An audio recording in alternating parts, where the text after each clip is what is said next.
Danes bomo raziskali Narodni park Mljet, ki je eden izmed 8 hrvaških narodnih parkov. Mljet velja za najbolj zelen dalmatinski otok zaradi svojih širnih borovih gozdov in je 8. največji otok na Hrvaškem. Njegova obala je dolga dobrih 135 km. Na severozahodni tretjini otoka se nahaja Narodni park. Ta zajema Veliko in Malo jezero, zaliv Soline, 500 metrov širok pas okrog vseh rtov in otočkov ter naselja Pomena, Polače in Govedžari.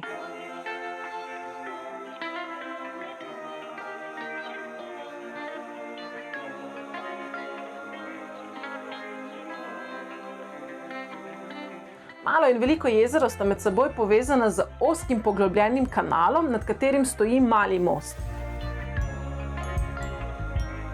Tok vode v tem kanalu naj bi bil precej močen in predstavlja poseben izziv plavalcem, ki ga želijo preplavati, ampak je zaradi temperature vode takrat tega nisem sprobala. Veliko jezero pa je pod velikim mostom in preko zaliva Soline povezano z odprtim morjem. Tako sta oba jezera napolnjena s slano vodo in ker gre za neke naravne male bazenčke, je temperatura vode poleti še nekaj stopinj toplejša kot v morju. Seveda sem temperaturo vode stestirala v Malem jezeru, ampak takrat še ni bila toplejša kot v morju.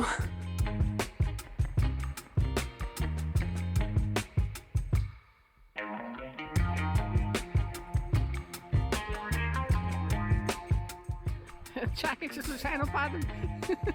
V južnem delu Velikega jezera leži otoček Sveta Marija, do katerega nekajkrat dnevno vozi manjša ladjica. Na tem otoku so v 12. stoletju benediktinci najprej postavili samostan, nato pa še obrambni stolp in cerkev.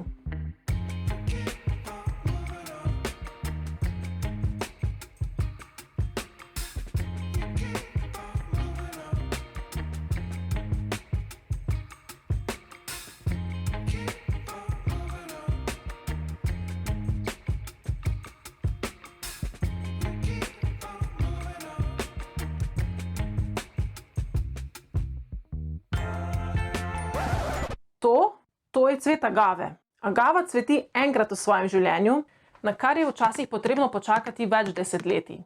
Jaz si malo v čast jemljem, da sem uspela to videti. Povejte, ste že videli cvet agave v živo? Po cvetenju, ki traja kak mesec ali dva, se rastlina popolnoma posuši in odmre. Če je bila predtem oprašena, bo razvila semena za nove rastline.